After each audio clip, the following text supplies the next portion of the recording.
Hello guys, this tutorials will help you to handling points of views of generic case by using latest keyword, state points to latest change of language conditions based as per declaring function state. So here can see that generic flow of function state and changed based on latest keywords forms.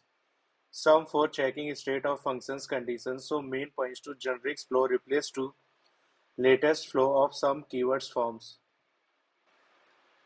Here pointing to old flow of declaring functions as per generic states points of views in forms of array sorting conditions checking states points that so figures 1.1 inside C that all flow of condition states.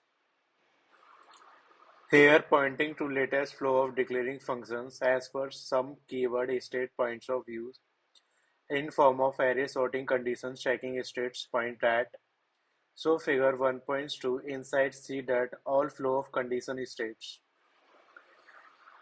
Just declaring all true conditions flow of state as per array conditions point of views means checking state points flow of data variant. So figure 1.3 see that state of data functions checking points flow.